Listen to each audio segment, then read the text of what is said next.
Baik, Assalamualaikum warahmatullahi wabarakatuh.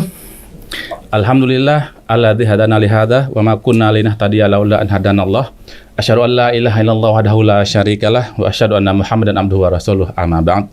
Ikhwah sekalian, alhamdulillah di siang hari ini kita bertemu dalam program, sudah bukan program ya, karena ini dadakan dan surprise bagi antum semua, karena kami kedatangan Ustadz yang selama ini antum mungkin lihat di media sosial. Beliau membahas seputar kedokteran klasik.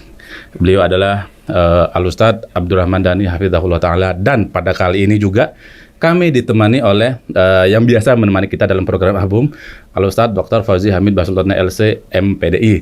Dan kita akan mengupas sedikit permasalahan seputar kedokteran klasik.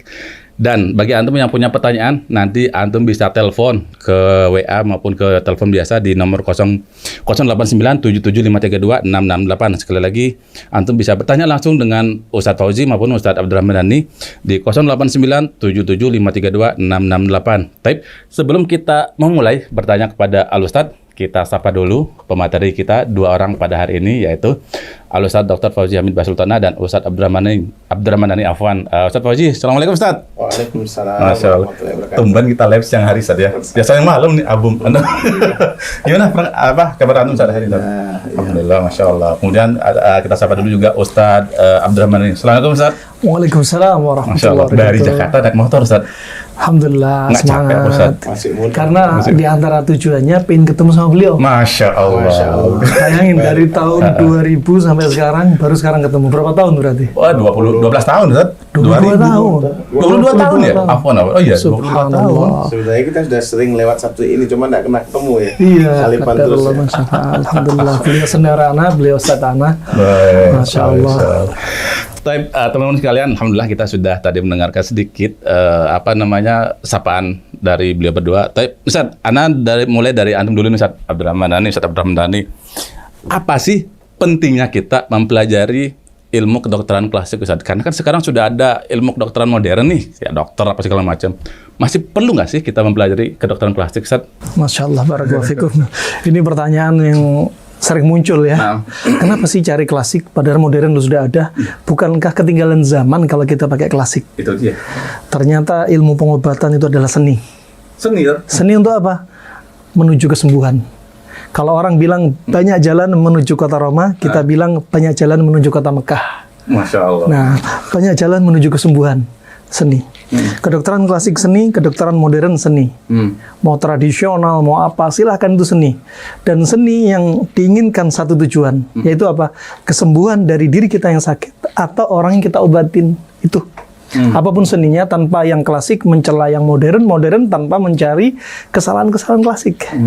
Di masa silam nggak ada istilah virus, bakteri, jamur. Karena belum ketemu mikroskop. Ya, tapi dengan keklasikan mereka, dengan simpelnya kondisi mereka, subhanallah ajib, mudah, simpel, efektif, efisien, ekonomis. Nah, ternyata sehat itu mudah, sehat itu murah kalau kita tahu konsepnya. Nah, klasik ini bukan berarti tertinggal di zaman kita, enggak. Dengan kesederhanaan teori mereka, ternyata sangat efektif dipakai di zaman kita, di zaman sekarang, yang orang, Masya Allah, mayoritas penyebab penyakit zaman sekarang apa? Makan minuman instan. Contohnya apa nih, Ustadz, kira-kira, Ustadz? Contoh ya, sering kita sampaikan dalam kajian-kajian misalkan tentang panas dan dingin. Panas dan dingin bukan rasa, tapi sifat. Kita, para ulama mengambil konsep dari satu hadis Nabi, kemudian dikembangkan. Memang asalnya mereka ambil sumber Tibun Nabawi, ilmu pengobatan Tibun Nabawi yang sebenarnya Nabi nggak pernah bicara.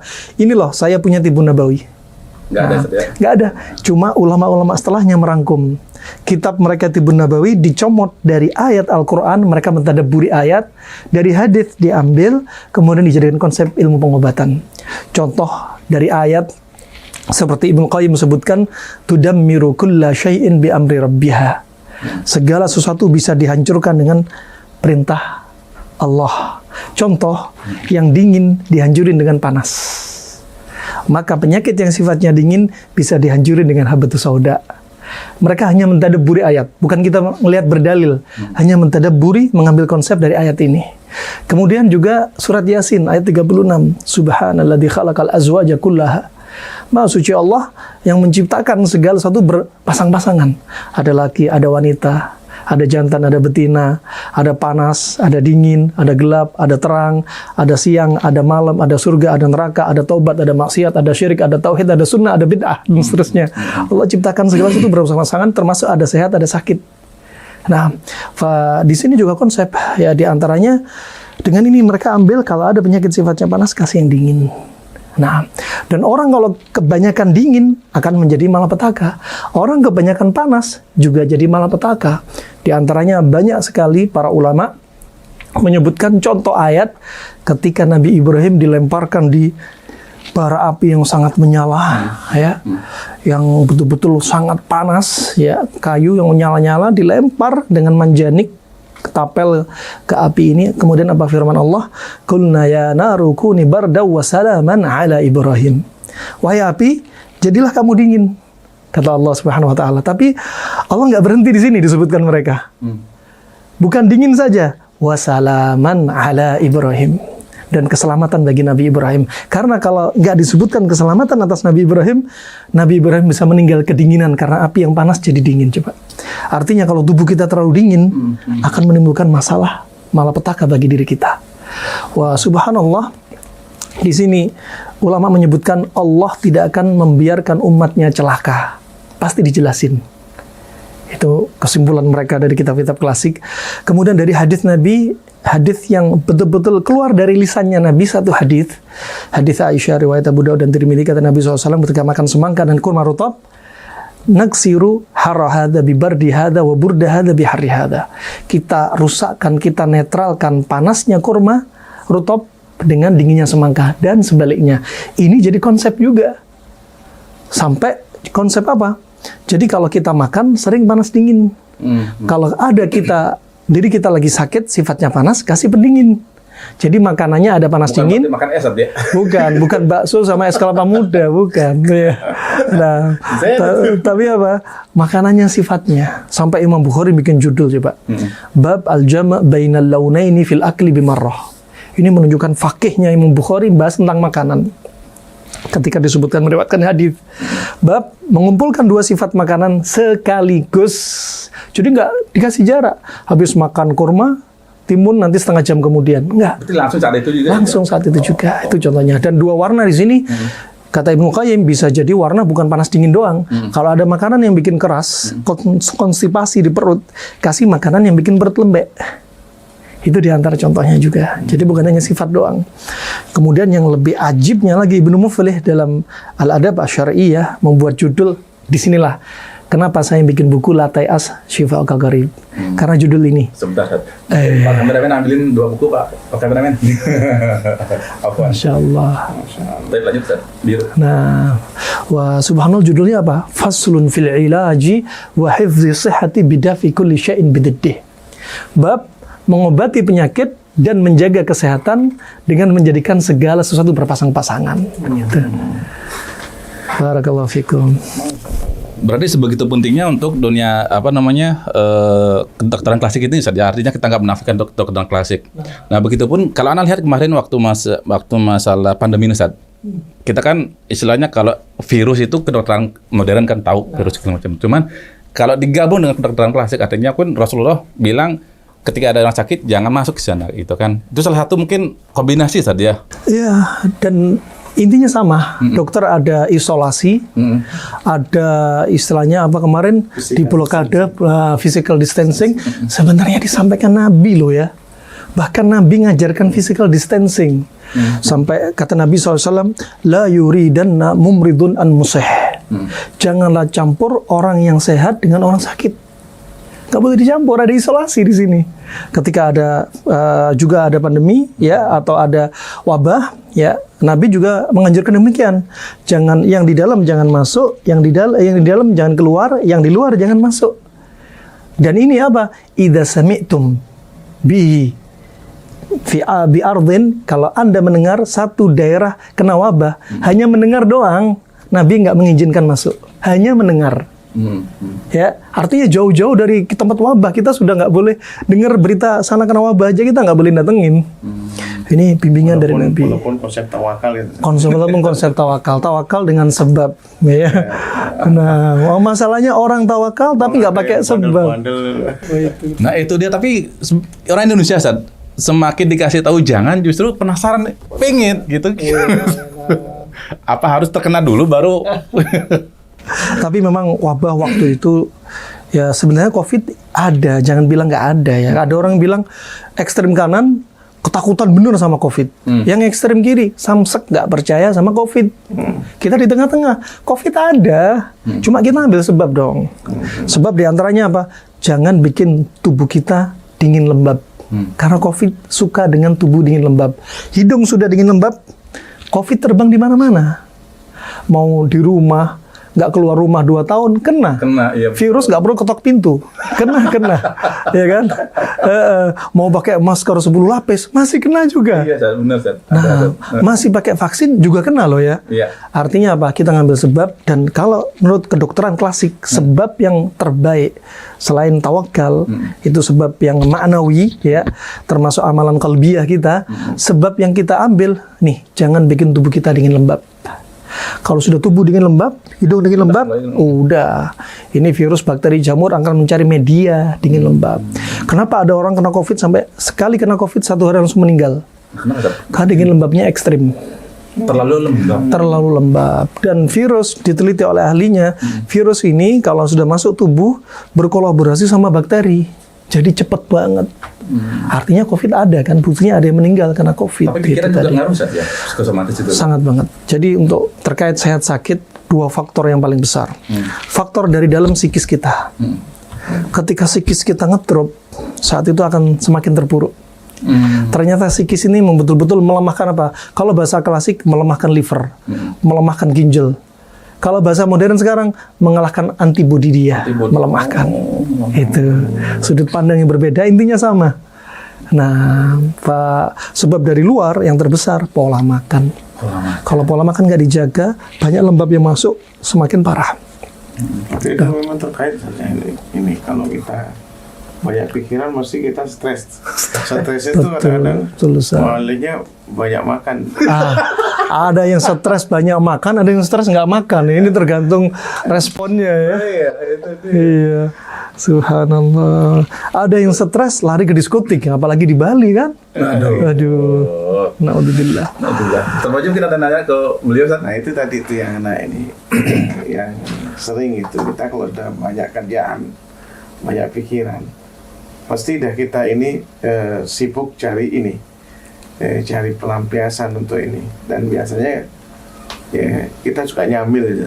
Nah itu yang rasakan tuh ada stres, ngemil. Yang mengemil. Nah. Iya. Ini kebiasaan gini kan buruk nih, Ustaz. Betul. Ini yang bikin malah bikin tambah sakit ya.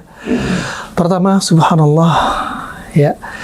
Setiap kita kan ngalami stres ya. Ustadz ya, kalau Ustadz ya sudah tahu dalilnya semua.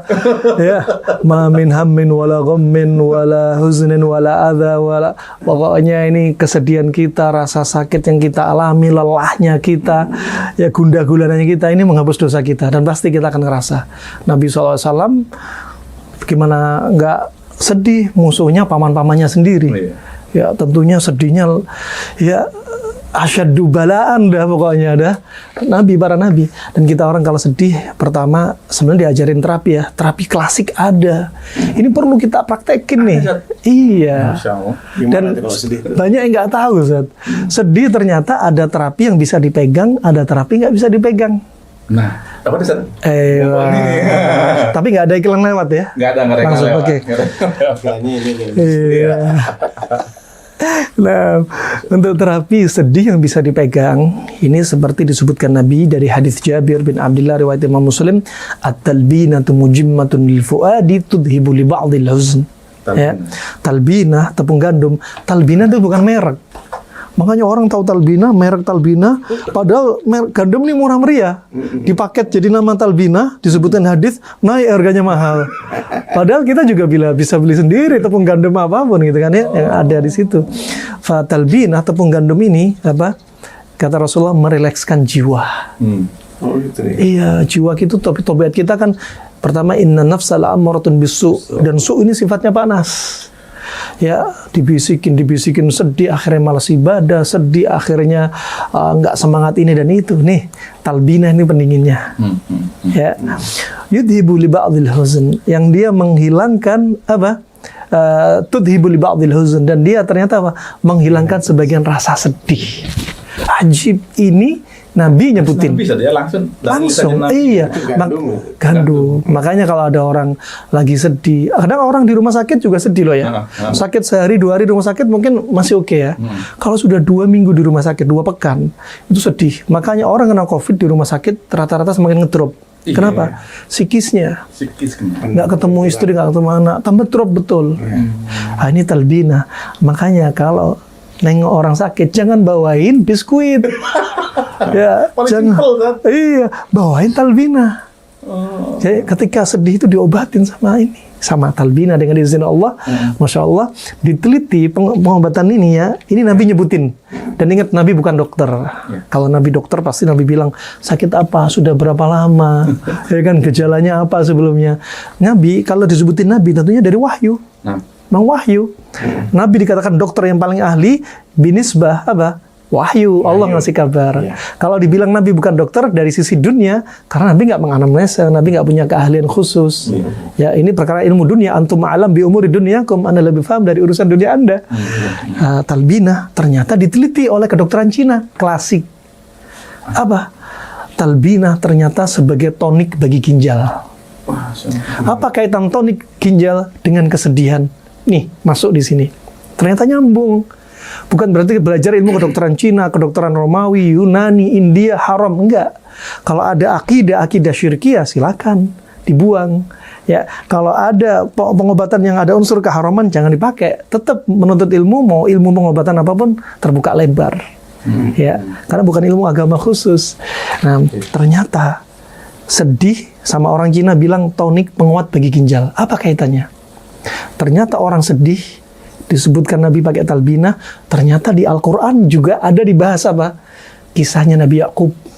Buta nggak matanya Nabi Yakub pernah? Tuh, subhanallah Ustaz, para ulama, mereka kalau paham ilmu pengobatan, ayat sekecil seperti apapun, ternyata dibahas. Allah berfirman, وَبْيَضَّتْ عَيْنَاهُ مِنَ الْحُزْنِ فَهُوَ كَظِيمٌ. Dan kedua mata Nabi Yakub memutih. Memutih kenapa? Buta, kena katarak. Fahuwa kadhim.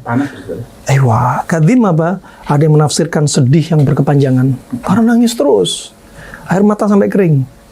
Kemudian ada yang mengatakan marahnya, nyimpen amarah kepada saudara-saudara Nabi Yusuf. Kemudian ada yang mengatakan panik. Jadi 3 sifat bisa numpuk. Makanya Nabi Yakub setiap malam teriak sambil manggil Nabi Yusuf, ya Yusuf, karena khawatir. Yusuf keliling kota-kota nyari putranya. Subhanallah. Sampai Nabi Yakub dijuluki apa? Israel. Ada mengatakan Israel adalah Isr dan Il, yaitu apa? Melakukan perjalanan malam untuk mencari putranya. Ada mengatakan Isr dan Il. Isr itu abd, hamba, Il itu ilah, seperti Abdullah. Makanya jangan juluki orang Yahudi dengan Israel, keliru ini, subhanallah. Alhasil, iya. Terus butanya kenapa? Dibahas sama kedokteran klasik, sama kedokteran modern. Sudut pandang berbeda tapi intinya sama. Kedokteran modern melihat salah seorang dokter dari Mesir. Jadi orang kalau sedihnya berkepanjangan, sedih numpuk, kejiwaan ini sedang terpuruk, ternyata bikin adrenalin naik. Tatkala adrenalin naik, insulin turun. Tatkala insulin turun, gula darah naik, kencing manis. Ketika gula darah naik, terjadilah katarak diabetik, matanya putih juga, wajib. Ayat ini ternyata antara mata buta dengan sedih ada tautannya. Kalau kedokteran klasik Cina dan Arab, mereka menyebutkan ketika orang sedih, ginjal dia akan lemah. Makanya talbinah tadi, penguatnya ginjal yang lemah. Ginjal ini dibuang apinya, tenaganya habis. Kalau tenaga sudah habis, api di ginjal lemah. Ketika apinya lemah, tidak memberikan api listrik kepada jantung. Liver juga lemah. Ketika sudah lemah, darah nggak akan berputar dengan kuat. ke kepala. Makanya kalau orang sedih seringnya apa? Telinga berdenging. Iya. Betul. Kepala keliengan. Iya. Mata kabur. Coba ajib. Iya. Terus ujung-ujungnya Ustaz, tremor. Oh. Makanya orang tremor belum tentu dikasih obat darah tinggi. Darah tinggi sebenarnya efek dari apa? Sedih, api terlalu tinggi. Harusnya ginjalnya yang dikasih obat. Termasuk ini saja apa namanya stroke sebelah itu saja. Dia tremor namanya bukan? Bukan, lain cerita. Ini tremor karena kehilangan tenaga. Oh, bukan yang gini-gini ya? Bukan karena lupus baru ya. Itu kan karena penyumbatan di otak. Kalau ini bukan, pengapian yang lemah. Atau yang biasa jalan gini-gini ya? Itu kan? Yang gemetar tremor. Ini apa? Ginjal lemah. Ya, stroke kalau ginjalnya udah lemah sama, bisa juga. Alhasil ginjal lemah, apinya lemah, ke jantung lemah, semuanya lemah, darah ke seluruh tubuh lemah. Kalau sudah kondisi kayak gini, jangan ngayal mau nambah istri lagi. Iya, apinya udah lemah ya, kaki gemeter, semuanya gemeter ya kan. Mau ke yang kedua? Ngayal ya kan. Mau dapat istri dari Hong Kong. Tapi Ustaz, ini ada pertanyaan Ustaz Afwan dari jamaah kita. Beliau bertanya Ustaz, apa yang sebaiknya kita konsumsi pertama kali setelah bangun tidur? Air putih atau yang manis-manis? Kalau tidak ada kurma, sebaiknya buah apa penggantinya? Nah, barakallahu fiik. Ustaz Fauzi dulu ya. Ini kemana sih jawaban Anda ini? Iya, Ustaz. Misalnya anak biasa apa namanya PCO apa? Oh, VCO. Sama madu. Masya Allah. Itu bagaimana, Ustaz? Masya Allah, barakallahu fiik. Dalami. Nah, asal hukumnya halal ya. Al-asal fi syai' mubah ya. Al-ibaha. Sekali lagi kita nggak bisa menisbatkan sunnah. Ya. Tapi kalau kita lihat dari sekian banyak hadis, seperti Nabi SAW pernah, waktu itu Nabi mampir ke rumahnya Abul Haytham. Ketika mampir ke rumahnya Abul Haytham, Nabi bertanya, hal indakum min ma'in ba'itin fi syannah? Apakah kamu punya air yang sudah diinapkan semalaman di dalam syannah? Syannah itu bejana terbuat dari kulit hewan. Dan itu ajib, bejana dari kulit hewan biasanya orang-orang masa silam diletakkan di depan rumah biar kena embun. Dulu sebelum diharamkannya khamr, mereka juga gitu, khamr diletakkan depan rumah. Lebih lezat. Ada pertukaran ya, difusi osmosis apa istilahnya ya, pengembunan ya. Itu makanya dari bejana dari hewan nih, kulit hewan ada pori-porinya dan itu terbaik. Nah, dan di sini syahidnya Nabi suka air yang diinapkan semalaman. Ya, berarti juga betul. Kadang Nabi juga suka air nabit ya, rendaman kurma. Kemudian kata Aisyah, ahabbu ila Nabi SAW al-hali al-barid. Termasuk minuman yang disukai Nabi SAW dalam riwayat Imam Tirmidzi adalah minuman yang manis dan dingin. Manis dan dingin, rendaman kurma. Dan apalagi ketika bangun tidur. Ketika bangun tidur, makanan yang paling cocok adalah yang manis-manis. Kalau ngeliat istri, Ustaz, wajahnya manis itu gimana, Ustaz? Bukan makanan, itu Ustaz. Iya. Kalau istrinya nggak manis gimana? Tiap hari. Coba kalau kita tadabburi ya. Kita tadabburi. Nabi seringnya sahurnya apa? Kurma. Sampai Nabi bersabda riwayat Abu Daud, "Ni'ma suhurul mu'min at-tamr." Senikmat-nikmat sahurnya seorang mukmin tamr. Buka puasanya Nabi apa? Rutab. Ajib. Hadis Anas bin Malik, Aisyah bin Abbas, kana Nabi SAW yuftiru birutabat. Nabi buka dengan rutab. Kenapa sahurnya kurma, bukannya rutab? Ini sudah hikmah. Kurma kalorinya lebih tinggi, sehingga bisa bertahan karena dari karena kering. Kalorinya lebih tinggi, sehingga dari sahur sampai buka bertahan. Makanya kalau sahur jangan pakai rutab, pakai kurma. Ketika buka puasa rutab. Ya, kenapa rutab? Rutab ajib. Rutab kalorinya lebih cepat disebar daripada kurma tamar, kurma kering. Makanya habis adzan kurma rutab, dhahabat dhama'u wabtalatil uruq wa thabatal ajr, insyaallah dibahasa ini. Kerongkongan kita dengan apa? Kurma rutab. Karena namanya kurma basah, dibasahin. Habis itu sholat. Kata Syekh Ibnu Utsaimin ada lafaz apa di situ? Tsumma yusalliya. Habis makan kurma rutab, bukan sambusa.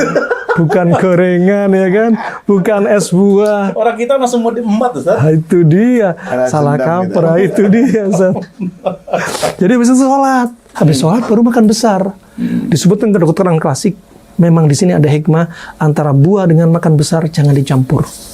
Kata mereka apa? Sama dengan Anda konsumsi racun. Sebelum atau sesudah makan, dessertnya adalah buah, itu keliru. Mindset yang keliru. Ini bukan sunnah ya, tapi kedokteran Arab klasik. Itu. Ketika tahnik, kita pakai apa coba? Rotong. Pakai kurma kan? Oh, kurma ya. Ya. Subhanallah, kata Imam Ahmad, kalau nggak dapat kurma, bisa ditahnik pakai madu. Kalau nggak dapat madu, bisa sari tebu, Ustaz. Kosbatus sukar. Ada tebu berarti di zaman silam. Iya, sudah ada tebu. Disebutkan dalam Imam Bukhari, Aisyah kalau bikin halawa manisan dari tebu. Ya, dalam Fathul Bari. Iya, saripatinya. Itu yang diambil sarinya, kemudian dibikin halawa manisan. Alhasil di sini ketika perut kosong, Nabi seringnya apa? Yang manis-manis. Sahur perut kosong kan? Ketika buka puasa perut kosong. Betul-betul kosong 12 jam, 14 jam. Ketika bayi baru lahir, belum minum air susu ibu. Jangan ditetein dulu, baru kasih. Jangan tetein dulu, kata Syekh Ibnu Utsaimin, Ustaz. Ajibnya, faham Syekh Ibnu Utsaimin. Kalau sudah bayi ditetekin, nggak ada lagi sunahnya tahnik. Gitu. Karena air susu itu ada asinnya. Kok tahu, Ustaz? Kok tahu? Iya ya. Khatir nih, khatir. Nah, alhasil di sini yang manis-manis, ya ajib manis-manis. Maka ketika kita bangun tidur, itu dia. Kalau sahur atau makan pagi perut kosong, jangan pagi-pagi rujak. Sahurnya asinan. Baru bangun tidur minum rendaman brotowali. Pahit. Ada minum rendaman cabe, pedes. Jangan. Yang manis-manis. Katanya bagus ketika perut kosong itu makan seperti itu. Ini salah ya, kebalik ya. Betul. Jadi yang benar ini apa yang biasa dilakukan Nabi, diteliti sama mereka. Insya Allah ya. Ternyata demikian, yang paling cocok lo liver sama limpa yang manis-manis. Jadi ketika perut kosong, jangan. Yang infus itu bagaimana? Infus water, iya Ustaz, infus water yang paling bagus dari kurma ini Ustaz. Ya, kalau infus water kita sembarangan, pernah ada ibu-ibu waktu itu chatting, kok saya setelah konsumsi infus water badan saya tambah lemes. Itu dia, ada orang tubuhnya sudah dingin, minum infus water yang sudah dia sifatnya dingin, udah tambah dingin ketemu dingin Ustaz. Akhirnya tambah lemes, tenaga tambah habis. Itu paling enak kurma nih, ajib. Jadi tadi berkaitan dengan puasa, kita ketika sahur makan tamar, ketika berbuka makan rutop. Tapi di pikiran kita nih, kayaknya kalau nggak makan nasi, kayaknya nanti lemah gitu. Kayaknya nanti lemah itu ternyata iya.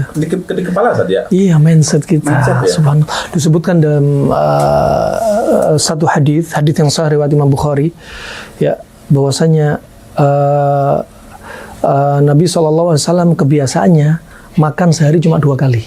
2 kali. Sekalinya dengan tamar. Dari 2 itu, yang 1 kalinya 2 tamar. Yang 1 kalinya dengan tamar.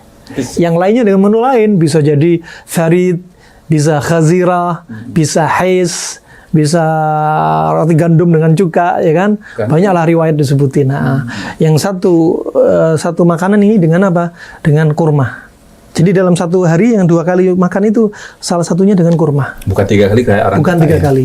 Untuk mengatakan sunnahnya makan 3 kali, jangan bilang sunnah. Jangan bermudah-mudahan mengatakan sunnah. Dan itu pun makan 2 kali disebutkan para ulama, bisa jadi memang Nabi waktu itu nggak banyak makanan. Sehingga kalau mau makan 3 kali, kita makan 3 kali nggak mengapa. Ya, jadi nggak nisbat sunnah, dikit-dikit sunnah gitu kan ya.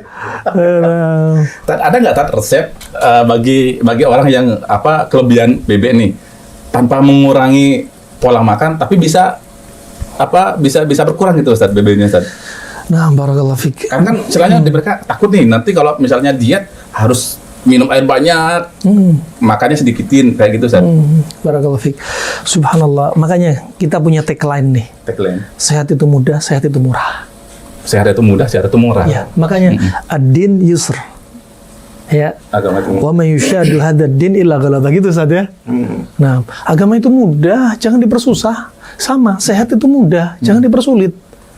Kita mau diet. Ya Allah, hidup banyak sekali dibikin diet. pasang di dinding kalori hanya boleh sekian, protein sekian, tulis di HP, diingetin, terus di motor, terus di mobil. Ya Allah, kesian kan? Banyak pikiran jadinya. Banyak pikiran. Akhirnya paling enak apa? Hidup sekali jangan dibikin susah. Hidup sekali jangan bikin susah. Penuhi hidup ini dengan ketaatan kepada Allah dalam kondisi sehat. Dengan pola makan nih ajib, panas dingin nih. Ana coba sendiri. Ketika Ana strength dulu, ya subhanallah, Ana dulu punya masalah BAB sepekan sekali. Sakit mah 12 tahun. Rematik, asam urat sama BB, obes mulai derajat awal. Ya, awal ke sedang. Subhanallah, pakai pola makan ini ya Ana berazam kalau pola makan Ana sukses, biidznillah Ana akan tulis buku. Alhamdulillah terwujud buku ini ya. Lantai as. Masya Allah. Teman-teman bukunya beliau ya, jangan lupa. Masya Allah. Dalam 1 pekan Zat, biidznillah turun 8,2 kilo. 1 pekan, Zat? 1 pekan. 2 pekan. 1 pekan, Zat. 2 pekan 17 kilo. Ada teman Ana, Hadrami, berat badan 135 kilo, dalam 1 pekan, dalam 1 bulan turun 35 kilo. 1 bulan. Dan ini subhanallah nggak susah dan nggak mahal sebenarnya. Justru murah, terus sehat. Aisyah badan kurus bisa Ideal. jadi gemuk ideal hanya gara-gara apa coba? Makan. Kurma rutab sama timun. Hadits Ibnu Majah disahkan Syekh Albani rahimahullah. Loh, makanan ini doang ternyata bisa ini ya. Terus Timun mau kurma, Zat. Boleh. Itu hanya contoh ya. Buktikan ya. Iya betul Zat. Nah kalau strength Zat, strength itu ajib. Ada yang sampai strength bukan hanya ada sekali, tapi banyak dari teman-teman muslimin muslimat. Ada yang hamil, nggak hamil 2 tahun 7 tahun hamil 2 bulan rutin pola makan tanpa resep promil. Hanya pola makan. Ada yang kanker payudara kami dapati harus diamputasi dengan izin Allah, ba'dallah sembuh total. Kemudian cerita, Ustaz, tapi saya nggak tenang kalau nggak pergi ke onkologi untuk periksa. Periksa aja. Sekali. Ahsan diperiksa. Periksa ini. Iya. Onkologi namanya. Ternyata sudah nggak ada sel kankernya. Alhamdulillah. Ajib bisnis. Itu hanya indahnya Zat ya. Namanya pola makan aja. Iya, jadi di jam-jamnya konsumsi apa, misalkan pagi sampai siang, siang sampai jam 8 malam, jam 8 malam sampai pagi lagi, kemudian kombinasinya apa, itu saja Ustaz. Dan alhamdulillah yang memberikan kata pengantar ini Ustaz, Profesor Dr. Haji R. Rahmat Sugih. Dia usianya 83 tahun Ustaz. Masya Allah. Ya, dia termasuk penggiat dakwah juga, dan beliau pernah menjabat sebagai Ketua Ahli Gizi se-Indonesia. Beliau sampai sekarang menjadi guru besar kedokteran UI, dan beliaulah yang memberikan semangat pertama kali saya. Waktu itu anak kajian di salah satu masjid di Cempaka Putih Barat. Setelah kajian dipanggil, Anak nggak tahu ternyata beliau profesor. Minta tolong agar mengarang apa yang sudah kami sampaikan untuk diwujudkan dalam buku, dan beliau akan mensupport, menambahi maklumat dari beliau. Ada tambahan maklumat beliau di sini, dan subhanallah beliau melihat baru kali ini teori ini masuk ke saya. Masya Allah. Karena teori ini cocok dengan apa yang saya pelajari dalam ilmu gizi, kata dia.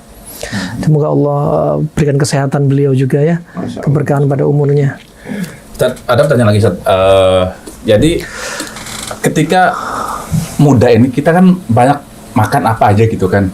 Nah, ketika tua, padahal kita pola makannya sudah kita rubah. Tapi kenapa orang di masa tuanya justru banyak kena penyakit Ustaz? Nah, barakallahu fiik. Datang kisah tentang Ibnu Rajab Al-Hambali dengan kitabnya terkenal apa? Lataiful Ma'arif. Dia meninggal di atas usia 100 tahun. Lama itu. Dan pernah beliau sama muridnya itu berjalan. Berjalan, dan ketika sedang berjalan harus melewati parit. Yang parit itu dalam. Dia harus loncat. Ini bersama muridnya. Ya? Umur 100 tahun nih. Masya. Loncat. Murid-muridnya kira bilang apa? Astagfirullah, jangan-jangan kakinya patah. Jangan-jangan jatuh ke parit. Nah. Jangan-jangan ini dan itu gitu kan. Ternyata loncat seger-seger. Muridnya pada loncat. Usia 100 tahun kebayang. Apa kata dia? Hafidna sehatana inda sigarina fahafidhanallah inda kibarina. Kami jaga kesehatan kami ketika kami di usia kecil, usia muda. Allah jaga kami ketika kami sudah tua. Ngaruh saja. Ngaruh banget, makanya Al-Harith bin Kaldah, Tabibul Arab, dokter yang hidup di zaman Nabi, yang beliau wafat 1 hari dengan wafatnya Abu Bakar As-Siddiq. Ya, beliau sudah berwasiat, Wa kanatil ma'idatu ra'sud da' wal himyatu ra'sud dawa. Perutnya sarangnya penyakit. Dan menjaga pola makan adalah inti dari pengobatan. Maka kalau pengen resep awet muda nih, pola makan. Makanya Allah berfirman surat Abasa 24, "Falyanzuril insanu ila ta'amih." Hendaknya manusia melihat makanan yang dimakan dari sisi halal haram, dari sisi makanan disuka apa enggak disuka, dari sisi makanan bikin penyakit apa enggak, dari sisi makanan pantangan apa enggak, makanan ini konsumsi di jamnya apa enggak, kombinasinya benar apa enggak, makanan ini obat bagi dia apa enggak, dilihat dong. Nah ini kalau mau jadi mukmin yang mawas diri lah istilahnya. Kalimat itu falyanzuri itu ya. Iya. Falyanzuri itu disuruh Lihat betul. lihat betul. Sudah melihat makanan, Ustaz. Bukan lihat makanan gini aja sebentar ini, tapi dilihat betul, diteliti itu. Nah, Masya Allah. ketika Rasulullah melihat menu makanan dari hadis Maimunah ketika dihidangkan Khalid bin Walid sama Ibnu Abbas, ada daging kadal Arab, daging kadrun. Rasulullah melihat kok ada ekornya, ada kakinya. Ma hadzal lahm? Riwayat Imam Bukhari. Daging apa ini? Kata Khalid bin Walid, hadzal lahmud dhab. Ini daging kadal Arab, daging kadrun. Nah, kemudian Khalid bin Walid berkata, "Haramun hu ya Rasulullah?" Apakah daging ini haram ya Rasulullah? La, laisa biharam.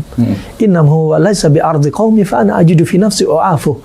Ini enggak haram. Cuma kaum Quraisy, kaumku enggak biasa makan kayak gini. Jadi aku menjaga diriku dari makanan yang enggak biasa kami makan.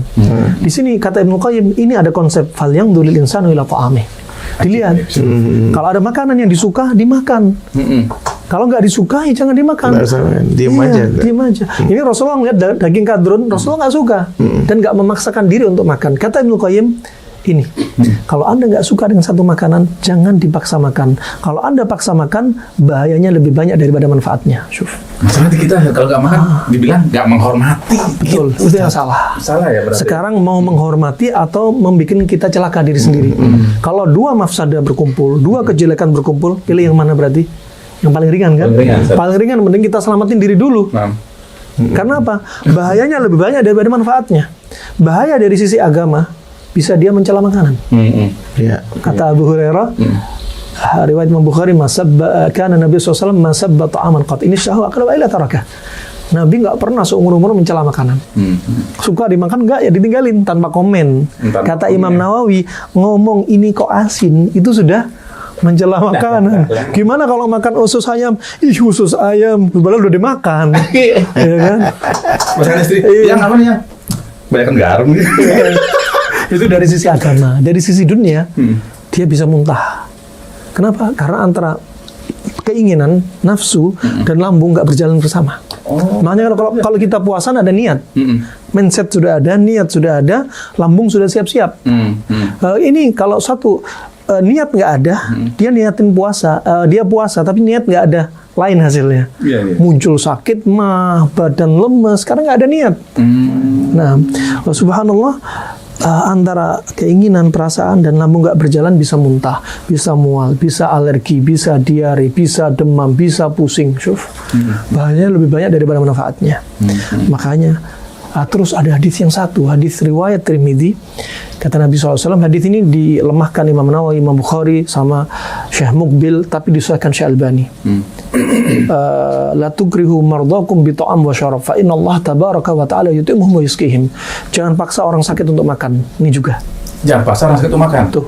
Karena kita makan nanti tambah sakit, makan tuh dia. Kasih bubur, Ustaz. Ini Ustaz ajib, Ustaz. Kasih bubur, Ustaz. Kalau kita ngelihat hadis-hadis Nabi, wallah tambah yakin kita sama Islam. Sempurna.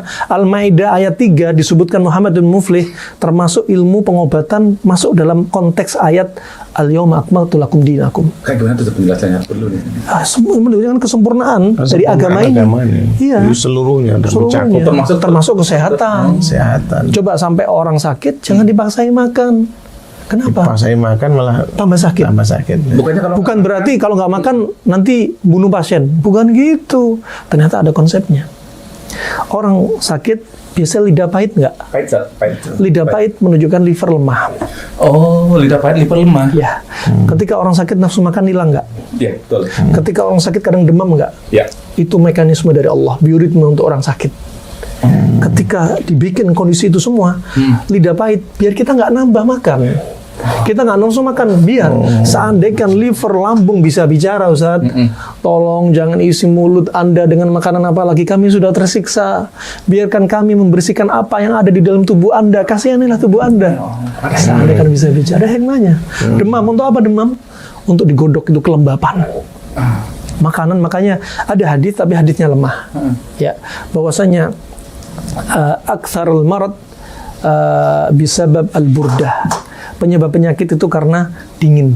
Tapi hadis ini nggak sabit dari Nabi, tapi ulama memang membahas demikian. Dingin dan lembab itu banyak bikin tubuh kita sakit. Makanya ketika demam digodok tuh. Kalau bahasa sekarang virus bakterinya digodok. Kalau bahasa dahulu lembabnya digodok. Digodok, dipanasin. Dipanasin, keluar keringat, BAB, permisi, BAK. Itu kan untuk ngeluarin racun. Betul.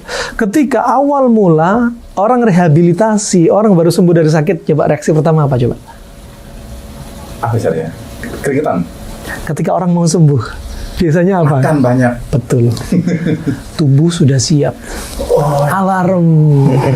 Ini kok tiba-tiba nafsu makan mau tambah? Tuh. Nah, itu dia, ajib. Kemudian, subhanallah, apakah lantas nggak boleh makan sama sekali? Boleh makan, kalau makanan itu adalah lawan dari penyakitnya. Boleh makan, kalau makanan itu lawan dari penyakitnya. Kalau ada penyakit dia sifatnya panas, katakan sedang kencing manis, gawat-gawatnya, ya, maka jangan dikasih makanan yang sifatnya panas-panas. Kasih makanan yang sebagai obat bagi dia. Misalkan mendingin. Itu maksudnya. Bukan nggak boleh sama sekali, boleh. Ya, kemudian lafaz hadisnya yang terakhir apa? Fa innallaha tabaraka wa ta'ala yut'imuhum wa yusqihim. Karena Allah Subhanahu wa ta'ala dialah yang memberi makan, dialah yang memberi minum. Gimana coba Allah cara memberi makan minum coba? Iya, saja. Terus orang sakit gitu ya. Tidak pahit. Sebentar, ini pertanyaannya nih. Gimana caranya Allah beri makan, beri minum? Kita percaya aja, itulah Allah. Ternyata dibahas oleh para ulama. Apakah Allah ngirim tetangganya bawa makanan? Apakah Allah ngirim malaikat ngasih makanan? Ya, ternyata dibahas ulama. Ya Allah, ulama ternyata memang cerdas ulama. Apa? Ternyata Allah jadikan darah kita ketika sedikit makan timbul leukosit naik. Leukosit inilah akan memburu virus dan bakteri. Ajib. Darah putihnya itu ya. Iya, ketika kita nggak makan, darah jadi encer. Iya, benar, San. Ketika darah encer, semakin lancar itu nutrisi dan oksigen di seluruh tubuh, dan itulah obat. Ajib. Fabi ayyi ala'i rabbikum tukadziban. Itu fungsinya puasa juga ya. Betul, Ustaz, fungsinya puasa. Iya, dan puasa juga nih, San. Ajib. Banyak banget. Alhasil itu ya, coba bayangin, antum lihat kalau burung merpati sakit nggak mau makan kan? Iya, betul. Kucing sakit mau makan nggak? Nggak. Ular sakit itu pun nggak mau makan. Anjing nggak mau makan. Hewan-hewan nggak mau makan. Ternyata itu juga beritme tubuh mereka. Ketika mereka nggak mau makan, ternyata dinaikin tuh darah, menghasilkan lawan dari virus bakteri tadi. Subhanallah. Baru tahu ya ternyata. Iya, ilmu itu banyak banget. Allah, semakin tujuan kita menuntut ilmu kesehatan apa? Disebut oleh para ulama. Untuk kita mengagungkan Allah Subhanahu wa taala, mentauhidkan Allah Subhanahu wa taala. Wa fil ardi ayatun lil muqinin. Dan di bumi ada tanda-tanda bagi orang-orang yang yakin beriman. Termasuk apa?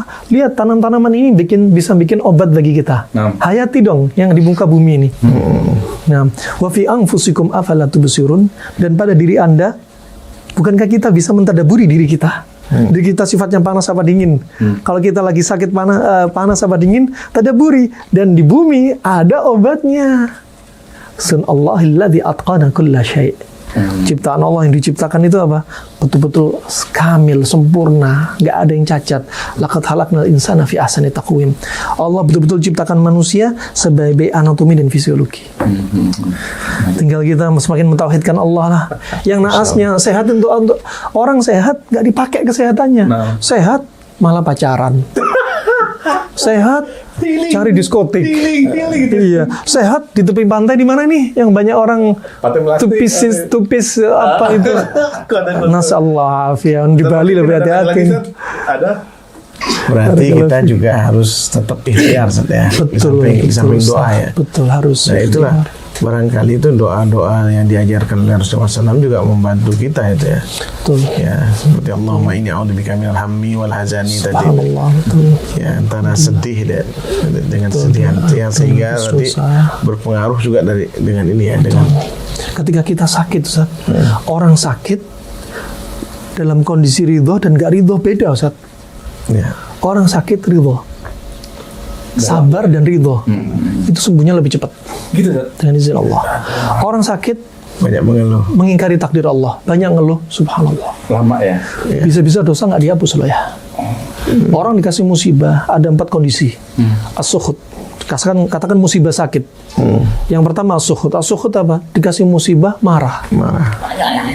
Dosa nggak dihapus, tambah dosa. Kemudian berikutnya sabar, dan hukum sabar wajib. Ketika awal dia kena musibah harus langsung sabar, bukan seminggu kemudian baru sabar. Ya, innamas sabru inda sadamatil ula. Sabar itu awal kena musibah. Yang kedua, ridho. Ridho ada yang mengatakan sunnah, ada yang mengatakan wajib. Yang keempat, ini yang paling ajib. Dikasih cobaan sama Allah, langsung bersyukur. Itu udah derajat yang paling tinggi. Orang pilihan, Ustaz. The chosen people, kata orang. Semoga kita jadikan Amin, orang amin. bersyukur. Tapi Ustaz, ini ada pertanyaan seputar masalah puasa. Di mana ini Ana melihat kombinasi nih antara kesehatan antara kedokteran modern sama kedokteran klasik. Ketika kedokteran modern menganjurkan pasiennya mau berobat misalnya untuk check up segala macam, puasa dulu sekian jam baru nanti kesini untuk dicek. Ini kan ajib sekali, Ustaz. Dari sisi kesehatan dua-duanya, Ustaz. Ini kan keren, Ustaz. Menurut Antum gimana, Ustaz? Kita nggak bilang agama itu keren loh, bukan. Agama itu sempurna. Ya. Alhasil subhanallah. Itu di semua agama, Ustaz. Bahkan orang kufar pun dokternya bilang puasa sekian jam baru nanti kesini cek. Betul, Ustaz ya? Disuruh puasa dulu. Berarti syariat Islam kan? Di Jerman itu ada rumah sakit. Namanya rumah sakit Bajinger. Dari 1930-an sampai detik ini tetap berdiri tegak. Terapinya cuma satu. Mau kanker, mau stroke, mau sakit, mau GERD, terapinya satu. Disuruh puasa ala mereka.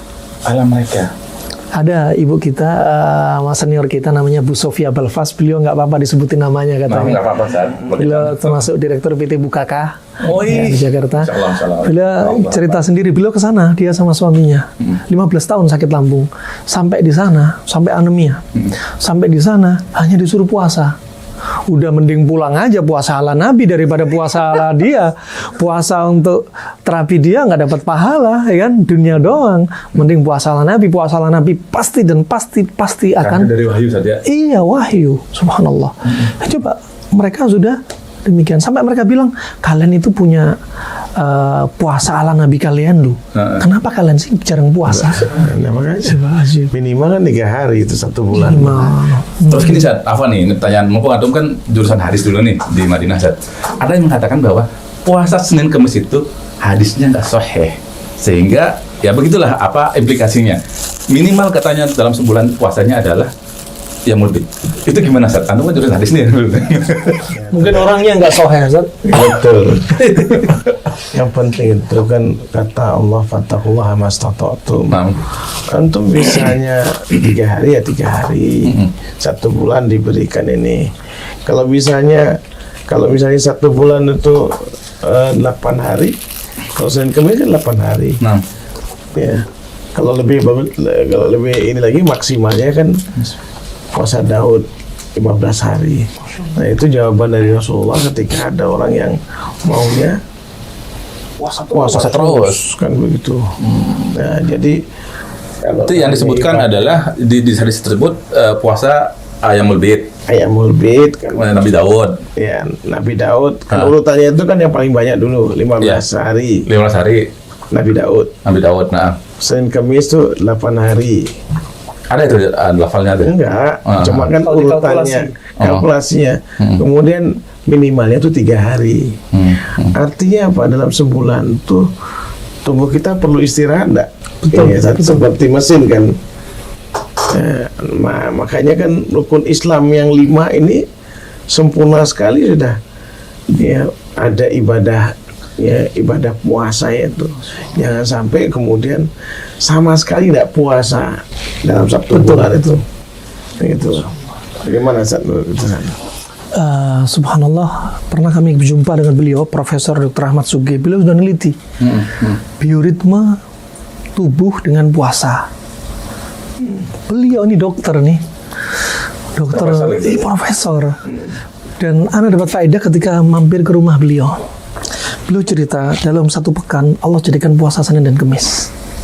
Jadi bioritme dalam satu pekan ada Senin dan Kamis. Kenapa Senin Kamis nggak gabung? Ada Senin, ada Selasa, Rabu, baru Kamis. Karena cuma satu pekan durasinya. Cukup berjarak, berpisah.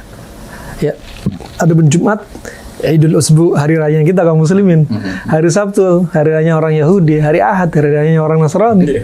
Ya, subhanallah, dalam satu bulan, karena jaraknya tadi cuma satu pekan 7 hari. Karena satu bulan 29 atau 30 hari dijadikan puasa di tengah-tengah. 13, 14, 15. Ya, sampai Nabi bersabda, ala ukhbirukum bima yudhibna wahra as-sadr. Maukah kalian kuberitahu dengan sesuatu yang menghilangkan wahra as-sadr? Wahra as-sadr termasuk ghil, ya, termasuk hasad, penyakit hati, hasad, dengki, iri. Ini obatnya puasa ayamul bid nih. Nggak pakai madu, nggak pakai temulawak, obatnya hati ini. Puasa ya. Nah, puasa ayamul bid. Nah, subhanallah, karena rentang waktunya 1 bulan. Jadi Senin Kamis tadi kan di tengah-tengah satu pekan. Satu bulan tengah-tengahnya 13, 14, 15. Wal ini yang paling afdol kata Syekh Ibnu Utsaimin, bisa sih mutafarriqah, nggak harus mutawalliyah, bisa jadi 10 hari pertama, 10 hari kedua, 10 hari ketiga, atau mungkin bisa digabung Senin Kamis. Bisa ya. Dengan 3 cara itu ya. Alhasil 1 bulan ada nih. Dan subhanallah ajib, coba hikmahnya. Beliau yang menyebutkan, beliau bukan ustadz tapi beliau meneliti. Nah, subhanallah, orang ada yang nggak pernah puasa selama 1 tahun, nggak pernah puasa. Senin Kamis enggak, Asyura enggak, Ayamul Bid enggak, ya Sya'ban enggak. Akhirnya tahu-taunya diwajibin sama Allah harus puasa Ramadan.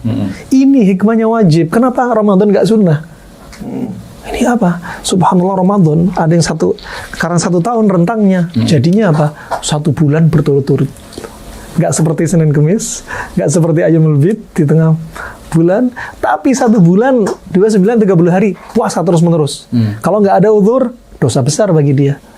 Nah, subhanallah, berturut-turut itu kenapa? Untuk menghapus racun dia selama 1 tahun. Selama 11 bulan tuh apa, racun di usus dibersihin, pembuluh darah dibersihin, sel-sel yang tua dibuang ganti sel yang muda, kemudian juga ginjal dibersihin. Subhanallah, ajib. Pembuluh darah semua dibersihin, saluran kemih dibersihin, racun dibersihin, sampai ini terapi untuk membunuh sel kanker. Puasa. Ajib. Iya. Subhanallah. Ini 30 hari ini diwajibin. Dan terus menerus sampai disebutkan mereka 3 hari puasa berturut-turut kekebalan tubuh kita naik. Dan kata Ibnu Qayyim, terapi terbaik untuk menghilangkan kelembapan tubuh kita adalah puasa.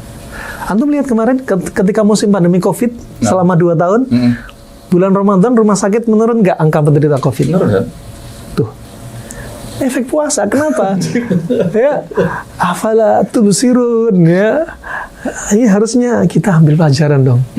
Ternyata puasa. Kalau kena COVID bukan banyak makan, tubuh sudah dingin lembab, jangan dibanyakin makan. Justru puasa. Iya, puasa.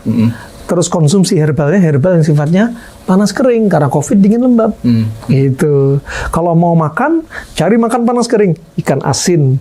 Iya, untuk COVID cakep. Kalau herbalnya, Kuslindi, habatus soda. Kalau untuk cium-cium, bisa habatus soda ditumbuk, dicium-cium. Jadi inhaler. Iya, atau kayu putih juga panas kering. Wajib, Masya Allah. Makanya kembali lagi, apakah kedokteran klasik bisa dipakai? Bisa banget.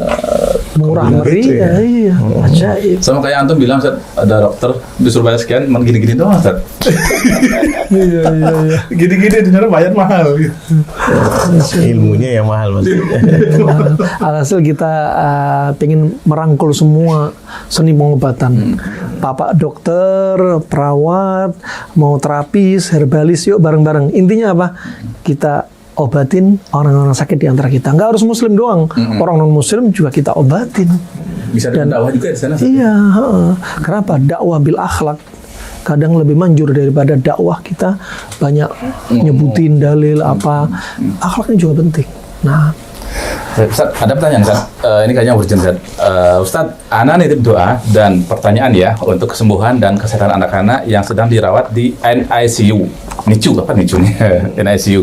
Pertanyaannya adalah, apakah ada makanan yang bisa dan dianjurkan dimakan ibu untuk menghasilkan ASI sebagai obat untuk anak yang paru-parunya belum sempurna dan jantungnya berdetak kuat karena lahir prematur? Syukran. nah, barakallahu fiik. Pertama Ustaz, bantu doain beliau Ustaz. Beliau dan putranya. Insya Allah beliau tahu. Oh, Amin amin. Semoga Allah sembuhkan. amin. Nah, Ini kayaknya beliau tahu siapa yang nanya nih Ustaz. Nah, Masya Allah. Baik. Alhasil, ini kan lahir prematur ya. Nah, Tetap serahkan pada ahlinya, jantung bocor, serahkan pada ahlinya, pada dokter. Ya. Kemudian untuk ibunya, untuk biar nambah ASI, ya. Nah, untuk jantung bocor jangan khawatir ya. Jangan kecil harapan. Jangan putus asa dari kesembuhan. Ya, insya Allah simpel, insya Allah ada waktunya. Biar sekarang di ICU dulu, dirawat dokter. Ya, berikutnya untuk penyempurnaan jantung bocor nanti. Setelah dokter mengizinkan pulang, nanti insya Allah. Ya, nanti ada solusi yang lain. Biarkan sekarang bersama tim rumah sakit. Kemudian untuk ibunya, untuk menambah air susu. Ya, Ibnu Qayyim menyebutkan dalam Zadul Ma'ad fi Hadi Khairil Ibad tentang habatus sauda. Beliau sebutkan, ya habatus sauda kalau ditumbuk itu dosisnya habatus sauda itu apa? 1 cumput. Ya, katakan 1/3 sendok makan. Ditumbuk, dicampur madu 1 sendok, campur air panas, diminum. Kalau dirutinkan, kata Ibnu Qayyim, idza udima, kalau terus-menerus apa? Menambah air susu ibu. Ini resep klasik. Ya. Atau juga bisa menggunakan hulbah. Hulbah ini tanaman Arab dan nggak tumbuh di sini nih, belum ada. Jadi seringnya impor. Itu bahasa Indonesianya namanya kelabet. kelabit. Ya, kelabit. Ada di toko online ada. Ya, rasanya agak pahit ya. Kemudian kalau resep di tempat kita, di negeri kita ya daun katu. Ya, daun katu. Ya, itu pakai ini dan itu silahkan. Nah, itu. Dan sekali lagi itu untuk menambah susu. Menambah susu. Dan nanti apa? Darah ASI bukan nama susu, Ustaz. Nama susu dari kawin lagi itu. Iya. Menambah air susu ya. Khatir hadar rijal. Nah, barakallahu fikum ya. Jadi apa? Termasuk untuk menghasilkan susu yang banyak butuh apa? Butuh darah yang sehat. Darah sehat apa? Tentunya darah yang encer, nggak kental, nggak pekat, dan kembali kepada pola makan. Itu penting. Yang bikin susu nggak sehat, nggak lancar, pola makan juga. Pola makan. Intinya kan di sini semua penyakit itu datangnya dari pola makan saja. 90%. Beliau katakan, para profesor zaman sekarang juga mengatakan 90% penyebab penyakit makanan. Dari makanan. Dokter klasik juga demikian. Penyebabnya pikiran makanan. juga. Pikiran. Gitu, Ustaz. Nah, Terapinya juga kan paling banyak juga pola makan. pola makan. Terapinya, Ustaz? Ya, terapi. Pola makan ya. Subhanallah. Olahraga 20% apa dibilang? Ya, jadi olahraga ini yang bantu metabolisme tetap butuh. Cuma pola makan ini 90%. Ya, termasuk ada orang nggak hamil. Orang nggak hamil itu penyebabnya 2 penyebab utama. Hormon kacau sama D-dimer tinggi. Darah terlalu kental. Darah terlalu kental. Kata Asyuyuti, darah itulah pembentuk mani laki dan mani perempuan. Ketika darah nggak sehat, maka mani nggak akan sehat. Ya, disebutkan Rasulullah ketika ditanya orang-orang Yahudi, ya Muhammad, akhbirni anil ma, kabarkan kepada saya tentang ma ar-rajuli wa ma al-mar'ati. Air maninya laki-laki dan maninya perempuan. Apa kata Rasulullah? Ma'ur rajuli abyad ghalid. Air maninya laki-laki putih kental. Dan mungkin ini juga salah satu terapi bagi pasangan yang belum punya keturunan, Ustaz. Iya. Lanjut, Ustaz. Nah, jadi apa? Banyak masalahnya nih. Iya. Jadi kata Rasulullah, air maninya laki-laki itu putih dan kental. Putih dan kental. Bukan Ini berarti menunjukkan apa? Menunjukkan normalnya yang disebutkan Nabi kayak gini. Kalau mani warnanya kemerahan, butek, nggak sehat. Mani encer berarti nggak sehat. Sampai dalam riwayat yang lain disebutkan, dalam riwayat Imam Suyuti dengan sanad yang hasan, ya wa minha, dari air maninya laki-laki ini apa? Al-asab wal idham, akan jadi cikal bakal saraf dan tulang. Makanya nggak heran setelah kita menikah jadi tulang punggungnya keluarga kita. Karena dari air mani sudah saraf dan tulang. Kemudian adapun air maninya wanita, kata Rasulullah apa? Raqiqatun safra, kekuningan dan encer. Air maninya wanita. Nah, kata ya. Kemudian dalam riwayat lain disebutkan wa minha al-lahm wa dam. Dari maninya wanita akan jadi cikal bakal apa? Darah dan daging. Makanya kalau wanita bertengkar sama suaminya bilang, ini anak ini darah dagingku. Berarti dari sana, dari maninya aja udah kayak gitu. Berarti ini pekerjaan. Dari yang ajibnya dari penjelasan Nabi, beberapa orang Yahudi langsung asyhadu annaka Rasulullah. Ilmu pengobatan ternyata jadi dakwah. Coba ajib. Mana semakin mengagungkan Allah Subhanahu wa taala. Alhasil di sinilah air susu tadi sama mani tadi berkaitan sama darah. Kalau darah udah kental, kemudian hormon. Susu sama mani laki mani perempuan kaitannya ada sama hormon. Sama hormon. Hormon kacau, darah kental, kembali kepada satu sebab. Apa kira-kira? Makanan. Dari luar makanan. Dari dalam kejiwaan. Ketika orang sedih, mani pun ikut nggak sehat. Darah ikut kental. Subhanallah, ada sebagian klien kami, orang yang berobat, ya, ketika ada orang tidak hamil, masya Allah, Zat, pola makan 2 bulan sama darah dibersihin, bisa donor darah, bisa terapi fasdu, bisa bekam, ajib, hamil, Zat. Ada yang sudah hamil, janinnya nggak berkembang. Kok bisa nggak berkembang? Ternyata karena darah kental. Bayi nggak dapat support darah sehat, jadi nggak berkembang. Jadi penyebab darah nggak lancar juga apa? Bayi janin nggak berkembang karena darah kental. Begitu pula terjadi kasus eklamsi, preeklamsi pada ibu hamil. Eklamsi apa? Eklamsi. Ibu hamil kejang-kejang. Ternyata apa? Darah kental lagi. Coba. Darah kental ini karena makanan juga. Makanan ya. Apalagi ditambah stres, tambah kental lagi. Darah panas lembab ditambahi dengan stres, kelembapan semakin hilang, semakin kental darah. Makanya kadang banyak kasus saat orang gondok sama orang tumor dan kanker, salah satunya penyebabnya sedih yang berlebihan. Oh, itu yang menyebabkannya. Subhanallah, darah kental nyumbat. Nyumbat inilah akhirnya sel-sel kelebihan darah di tempat sumbatan tersebut. Makanya sehat itu mudah, sehat itu murah. Berarti harus hidup senang ya. Salah satunya dengan apa? Contoh ini sebagai laki-laki menginginkan adalah tubuh yang ideal. Nah, Ya, sebagai laki mungkin ya pengen terlihat bugar di depan istrinya atau mungkin lagi ngeper-ngeper lagi gitu, istilahnya ngincer-ngincerin lagi gitu kan. Nah, ada nggak tip khusus tanpa harus olahraga membentuk kayak gitu, Ustaz, biar bodinya ideal gitu, Ustaz? Masya Allah. Tergantung ya, istri yang mana yang suka ideal. Kadang ada istri yang suka one pack, Zat. Karena kalau one pack itu duitnya banyak katanya gitu. Iya, mapan maju ke depan. Iya, mapan maju ke depan. Ada. Allah. Alhasil, subhanallah, perlu dijaga semua lifestyle kita. Bukan hanya makan doang. Istirahat juga perlu dijaga. Kalau istirahat kita kurang, kacau, pencernaan jadi kacau, lambat. Betul. Kemudian aktivitas olahraga juga dijaga. Zaman sekarang sunnah tidur di awal malam hampir sulit kita lakukan. Kita tidur sehari berapa jam? Coba. Kita kurang tidurnya. Bukan kurang kebanyakan ibadah. Ya, kurang kebanyakan kelebihan perkara mubah. Ya. Perkara mubah kita berlebih-lebihan kadang gitu. Ini lifestyle aja diperbaikin. Kemudian apa? Olahraga juga nggak terlalu ekstrim. Kalau Ibnu Qayyim mengatakan olahraga cukuplah bikin kulit warna kemerahan. Ya, makanan itu 90%. Olahraga juga mengaruh. Olahraga untuk membentuk hasil dari makanan. Ya, kalau olahraga, masya Allah, goes dari Bali, sini dari mana, Denpasar sampai Singaraja, goes, pikirnya sehat. Banyak yang meninggal, kan? Itu dia, dipaksa jantungnya. Kalau kita lihat olahraga kesukaan Nabi, nggak ada olahraga kesukaan Nabi yang bikin jantungnya aritmia. Jantung kelebihan gitu. Aritmia. Kacau iramanya. Katakan main bola, kejar, lari. Kalaupun goes kadang tanjakan, masa jantung di luar kemampuan kita.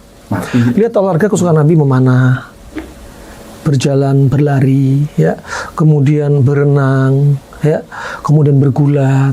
Olahraganya nggak terlalu memaksa. Sepertinya kayak barbel, boleh-boleh aja kita main barbel, fitness yang gedein, nge-gym, sah saja. Cuma jangan terlalu ekstrim. Kalau terlalu ekstrim, Ibnu Qayyim nyebutin nih, bukan ana loh ya, khawatir sensi nanti orang-orang salah paham. Kata mereka, kalau orang semangat gedein otot zat, otaknya kecil. Karena pembuluh darah disibukkan ke otot. Porsi darah ke otak berkurang. Makanya juga demikian, para ulama seperti Imam Ghazali, Ibnu Qayyim, Imam Syafi'i mengatakan orang yang makannya los, ya, bikin apa? Pengaruh pada hafalan. Kenapa? Darah dipasok ke pencernaan. Sibuk mencerna makanan kita terus. Jadi makanan nggak ada berhenti-berhentinya. Ngemil, nggak ada ceritanya kosong perut nih. Akhirnya apa? Darah untuk diasup ke otak juga kurang. Nggak maksimal. Itu diantara hikmahnya. Artinya apa? Semua pintu diambil lah, bukan pola makan doang, tapi olahraga juga dijaga, istirahat juga dijaga gitu. Wallahu a'lam. Ada pertanyaan lagi nih, Afwan nih, tapi berkaitan dengan dunia dewasa, Ustaz. Nah, mudah-mudahan nanti berkenan. Ada nggak sih? Karena kan sebagian orang mereka ada namanya strong itu belakangnya kan, strong itu. Iya. Ada nggak sih? Ada, ini punya anak juga ada, V-Strong. Allah karim. Suzuki. Dari sisi kedokteran klasik, ada nggak apa untuk rentang waktunya itu biar panjang? Iya. Karena kan orang menganggapnya harus konsumsi obat segala macam. Akhirnya kan berpengaruh pada jantung. Betul banget.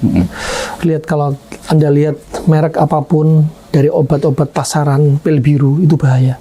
Mesti ditulis hati-hati untuk penderita penyakit jantung. Efek sampingnya, mata akan sakit, kepala pusing, jantung berdebar, ya. Itunya memang masya Allah kuat, ya. Tapi apa? Ya tasallab ya kuat, ya, gawi gamal khasyab ini kayak kayu. Tapi ya itu tadi efeknya kemana-mana. Lihat ya, akan ada saatnya jantungnya kena betulan. Makanya paling enak selalu aja ikuti irama tubuh. Pertama, kenapa sih kok dia seringnya editansil, ya kan? Ejakulasi dini tanpa hasil. Ya. Kenapa sih dia ya Allah mengecewakan istri terus? Ngayal, aku ini mau nambah, ya nggak usah ngayal, satu didolimin, mau dolimin yang lain lagi, ya kan? Subhanallah. Wah, ini apa? Ada penyebabnya di antara apa? Darah kental lagi. Itu lagi. Darah kental menghambat ke arah alat vital. Ya, kemudian juga pola makan, hormon kacau, ya, testosteron juga bermasalah. Nah, permisi ya, ada kadang saya menyebutkan perut besar juga pengaruh, Ustaz. Perut besar pengaruh apa? Neken pembuluh darah dan saraf ke arah bawah. Kemudian juga kencing manis. Kalau penyebabnya kencing manis, obatin kencing manisnya. Lihat penyebab makanya. Kalau kencing manis kenapa rata-rata lemah? Karena livernya udah kena. Liver juga lemah, pankreasnya lemah, udah kemana-mana. Maka caranya subhanallah untuk ya orang dikatakan ejakulasi dini kalau apa? Ya cuma 3 menit langsung apa? Ya terus ini kata orang Arab, ya terus mudah muntah dulu katanya. Karena pernah dapat kasus ketika di Arab nih orang Arab terkenal kuat. Ya, katanya baru megang sudah muntah katanya. Ternyata ada, subhanallah, kami coba sama pola makan yang ada di dalam buku ini, itu ajib. Anda nggak nyangka, kita belum ngasih resep ramuan Madura, resep ramuan kuat, belum, masih pola makan. Ada saudara kita dari Indonesia bagian timur chatting, Ustaz, selama saya nikah, dalam 1 tahun saya mendatangi istri saya bisa dihitung dengan jari. Allah karim. Ya Allah. Nah, ini laki-lakinya yang bilang pengangguran. Karena gimana, nggak punya kekuatan. Terus dia cerita, setelah saya pola makan panas dingin selama 2 bulan, 1 hari saya minta 3 kali ke istri saya.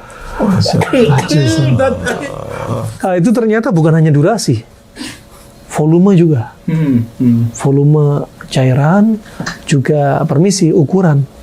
Permisi akramakumullah ya. Ternyata ngefek banget. Betul-betul ngefek. Kenapa? Asupan darah dengan nutrisi sehat, darah encer, semua terpenuhi. Itu. Sekali lagi ini dari sisi maknawi, hissi yang bisa dipegang. Kalau sisinya maknawi seperti apa? Penyebabnya apa? Kalau pecandu porno, ya nggak masuk walaupun pola makan sehat, tapi matanya mata karena kecanduan. Sampai ada para kaum istri cerita ke kami, suami saya lemah, Ustaz. Kalau permisi, akramakumullah, ini kenyataan dan semoga orang-orang yang terjerumus seperti ini segera meninggalkan perbuatan ini. Ini uqubah dari Allah, ya. Dia nggak bisa mendatangin istrinya kecuali sambil lihat video porno. Allah karim. Berarti sambil lihat, ya datangin pasangannya sambil lihat video. Nasallahu ya. Dan dia ya udah balasan dari Allah. Istri yang bilang, Ustadz, kalau nyetir mobil matanya nggak bisa ditundukkan, melihat wanita semua yang ada di hadapannya. Padahal saya, Ustadz, cantiknya saya nggak ada apa-apanya dibanding mereka. Tapi cantiknya itu hilang di hadapan laki-laki. Kenapa? Keberkahan Allah cabut. Subhanallah, mata ini, Ustaz, Allah ciptakan mata kita ini nggak kayak tubuh kita, Ustaz. Ya, mata kita kalau kena debu nggak perlu vacuum cleaner. Iya, dia langsung udah otomatis ya. Mata kita kalau kena panas nggak perlu pakai AC. Mata kita kalau kena dingin nggak perlu pakai jaket. Mata kita kalau nyelam nggak perlu pakai kacamata bisa. Mata kita kalau ngeliat jauh nggak tanpa lensa, ngembang ngempis udah bisa. Makanya nikmat Allah jangan digunakan untuk kemaksiatan. Nah, Allah kurangi akhirnya nikmat Allah, ya, karena nggak bersyukur. Nah, alhamdulillah kita nikmati nih. Kalau belajar ilmu kayak gini semakin ternyata Tibbun Nabawi bukan hanya suruh bikin resep kan? Iya, tapi apa? Ternyata nguatin iman. Kita banyak-banyak bersyukur. Itu jangan salah kaprah. Apa sih belajar Tibbun Nabawi memangnya mau ngajarin resep, bikin resep? Enggak juga. Tauhid juga. Iya, ini hanya sampul. Ternyata berapa banyak ilmu masuk, akidah, tauhid, fikih juga ada di situ. Ya, ketika bejana dijilat sama anjing, ada fikihnya kan, nyuci 7 kali dengan air, awal atau terakhirnya dengan turab. Ada hikmahnya. Kenapa dengan air, kemudian dengan tanah kering, awal atau akhirnya?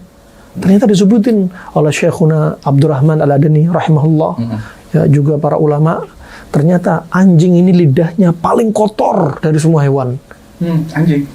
Macan, harimau, kucing bersih dibanding anjing sangat kotor, penuh dengan cacing dan bakteri. Dan kata para ulama, kalau sudah jilat di bejana, ya, atau jilat kulit kita itu sangat lengket, ya, bakteri dan cacingnya. Makanya dilarang melihara anjing ya. Melihara anjing. Makanya bisa masuk menembus organ-organ kata para ulama. Makanya kalau dia jilatin bulunya terus nempel ke kita, atau ngerinya jilatin pipi tuannya, nasallahu ya. Ngeri kan? Dan subhanallah pakai turab kenapa? Habis cuci 7 kali pakai turab kenapa? Kenapa nggak pakai sabun? Kenapa nggak pakai air panas itu kan? Ternyata air turab tanah kering tadi ngisep bakteri dan cacing. Hisapannya kuat. Rasulullah nggak bilang romel, pasir, karena dia nggak buat daya isapan. Rasulullah nggak bilang tin, tanah basah, karena nggak punya isapan. Tapi turab. Nabi juga. Makanya innal malaikah la yadkhulu baitan fihi surah wal kalb. Malaikat nggak masuk di rumah yang di situ ada gambar atau patung dan ada anjing. Malaikat siapa dulu Nabi? Kalau malaikat penjemput nyawa itu tetap masuk. Malaikat rahmah yang nggak masuk ya kan? Ya, insyaallah. Kita ada pertanyaan satu lagi, Ustaz. Afwan nih. Ustaz, ada nggak sih banyak jemaah nih yang punya penyakit asam lambung? Apakah penyakit asam lambung ini lagi tren di masa sekarang? Disebabkan karena penyakit, apakah asam lambung tersebut, Ustaz? Antum dulu, Ustaz. Coba, Ustaz. Kasih jawaban dulu, Ustaz. Asam lambung, Ustaz? Asam lambung ini kan kadang-kadang juga dari ini, Ustaz, dari pikiran juga ya. Terus ngaruh kan dengan kopi, Ustaz? Karena kan bilang kalau kopinya ini asam lambung naik kayak gitu, Ustaz. Oh, itu katanya begitu juga tuh. Kayaknya Ustaz Fauzi suka ngopi juga ya. Suka ngopi. Nanti kita ngopi sore, Ustaz. Ya, lihat sebabnya seperti kata Ustaz Fauzi. Asam lambung karena pikiran atau karena makanan. Kalau karena pikiran, move on dari rasa sedih. Harus move on. Rasa sedih jangan dipelihara. Ya, baper, ngambek jangan dipelihara. Cepat move on. Sebabnya apa? Ya, terutama di musim pandemi sampai sedetik ini, GERD ini nomor 1. Nah, itu dia. Kenapa ya? Karena apa? Pikiran nih. Dia nggak move on dari ketakutan, khawatir yang berlebihan. Harus cepat move on dong. Nah, kemudian kalau sebabnya karena makanan, lihat dulu lambung dia. Lambung dia panas apa dingin? Nah, bagaimana cara tahu lambung panas dingin? Misal, antum suka makan pedas-pedas nggak? Iya, kalau pribadi ya, Ustaz. Ya, makanan yang panas, yang mayoritas, yang dominan antum konsumsi, lambung antum akan seperti makanan yang sering antum makan sifatnya. Berarti obat untuk antum, berarti obatnya apa? Yang dingin-dingin. Timun, semangka dibanyakin. Pantangannya berarti apa? Panas-panas lagi. Kurangin panas-panas. Kurangin ya. Udah. Kalau sebaliknya lambungnya dingin, kalau dikasih timun bakal tambah mual. Ya, maka obatnya dia apa? Jahe merah. Nah, seperti itu. Sekarang ternyata ini sudah dibenerin pola makannya, tapi psikis masih akan berdampak. Ya, nggak akan hilang. Kenapa? Dua hal ini perlu diobatin, psikis dan makanan tadi. Barakallahu fikum. Semoga Anak pribadi saja, anak pribadi sebelum mengenal antum dulu nih, Ustaz. Belum mengenal antum dulu, anak makannya banyak, Ustaz. Sekali makan kadang bisa 2, 3. Banyak makan, apa bebek? Banyak apa bebek? Banyak, Ustaz. Pagi anak makan, siang makan, malam makan. Tapi setelah mengenal pola antum ini, pagi anak nggak makan, Ustaz, sama sekali. Kadang kurma 2 atau 3 cukup sampai siang. Kadang makan sekali sehari, Ustaz. Dan itu pengaruh juga terhadap lambung, Ustaz, ya. Ajib, lebih nyaman. Lebih nyaman, Ustaz. Enteng kan? Enteng. Nggak kembung lagi, nggak sendawa. Itu dia. Awal mula rasa efek yang dirasakan tubuh kita. Itu rata-rata komen yang pertama gitu. Kok lambungnya enteng ya? Perut enteng. Dulunya kita makan nama dikit udah kekenyangan, Ustaz. Iya, betul. Jadi, Masya Allah. Mau coba, Ustaz? Kita coba. Harus, alhamdulillah. Karena di Bali butuh dai-dai ya. Nah, tujuannya biar antum istiqomah ya. Masa di lingkungan beliau nih, Ustaz, setiap pagi selain buat hari puasa, Ustaz, masak mie. Jadi beliau nggak mau aromanya itu pengennya. Akhirnya lapar terus katanya, Ustaz, beliau. Iya, Masya Allah. Jadi dipancing. Iya. Soalnya pembesar semua, Ustaz. Tapi kesehatan itu perlu dijaga. Bahkan kata para ulama, ilmu kesehatan, ilmu pengobatan bisa jadi wajib ketika dibutuhkan. Seperti kasus pandemi bulan Juni Juli tahun kemarin, 1 hari bisa meninggal 1.000 korban jiwa dari Sabang Merauke. Menunjukkan apa? Bisa hukumnya jadi wajib bagi kita belajar. Dan perlu sampai kata Imam Syafi'i disebutkan harmalah karena Syafi'i yatalahaf mimma dhaya'al muslimun min at-tib. Dahulu Imam Syafi'i sangat sedih dengan kaum muslimin yang menyia-nyiakan ilmu pengobatan. Kata Imam Syafi'i lanjutnya apa? Wa huwa thuluthul ilm. Padahal sepertiga dari ilmu. Ya, wa wakalu ilal yahudi wan nasara. Sayangnya kaum muslimin menyandarkan atau pasrah ilmu pengobatan kepada orang non muslim. Padahal ilmu Islam dan ahlul Islam itu banyak. Imam Syafi'i sendiri sebenarnya juga tahu ilmu pengobatan, tapi apa? Karena dia nggak sempat lagi jaga fisik. Disebutkan beliau meninggal karena apa? Kena ambeien. Wasir ya. Sampai beliau kan bayangin dari ba'dal fajar sampai hampir siang orang pada tanya fatwa. Ya, sampai beliau udah parah ya, sampai duduk itu darahnya udah banyak darah. Imam Muslim meninggal karena makan kurma 1 ranjang. Waktu itu Imam Muslim itu dia. Jadi Imam Muslim pernah ditanya satu hadis, ya, tanya satu hadis ini ada dalam Sahih kamu, Sahih Muslim. Imam Muslim lupa, karena lupa dia murojaah, kan cemburu gitu, selain cemburu positif gitu kan ya, diulangi lagi satu-satu hadisnya. Sambil makan kurma semalaman, meninggal karena kebanyakan kurma. Kelebihan ya. Makanya kesehatan itu perlu dijaga. Pertanyaan terakhir, Ustaz. Ini ada jamaah yang menanya. Tadi kan antum membahas masalah talbina. Cara konsumsi talbina untuk obat apa, Ustaz? Seperti apa? Barakallahu fiik. Talbina sekali lagi digunakan seperti ketika kita membutuhkan dengan dosis obat. Namanya dosis obat, dosisnya lebih. Kalau talbinya hanya sekali-kali nggak masalah. Tapi kalau dosis obat tentunya lebih rutin dan jumlahnya lebih banyak. Disebutkan Al-Hafidz Ibnu Hajar cara mengolah talbina, ambil tepung gandum di atas kider, di atas panci, sambil api kecil, ditambah air, diaduk terus sampai jadi seperti susu. Matikan apinya, tambahi. Jadi talbina ini gandum ya? Iya. Gandum, tambahin madu karena rasanya dia nggak enak, hambar.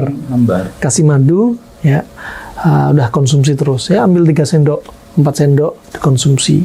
Kalau dia memang sakit berarti dosisnya ya 3 sendok, jadi ditambah pagi, siang, sore atau malam misalnya. Nah, Barakallahu fiik. Masya Allah, Bapak. Ustaz, mungkin sebelum kita selesai mungkin ada Talbina materi. itu enggak bukan diolah gitu, diaduk gitu aja. Iya, diaduk aja. Ya. Aduk sampai jadi seperti bubur. Bukan makan bubur tiap hari, salah juga. Itu talbina tadi disebutkan hadis Jabir riwayat Imam Muslim kan, merilekskan jiwa, menghilangkan sebagian rasa sedih. Ada satu hadis lemah diriwayatkan oleh Suyuti bahwasanya untuk menghilangkan rasa sedih, kata Suyuti dalam riwayat yang disebutkan kepada Nabi itu apa?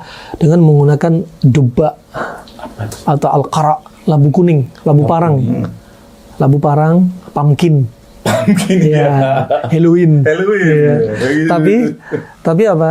Hadis ini lemah. Akan tetapi para kedokteran klasik, walaupun hadisnya lemah, tapi betul ini untuk mengobati kesedihan juga selain talbina. Jadi dari sisi hadis nggak sahih, tapi dari sisi makna teruji coba benar.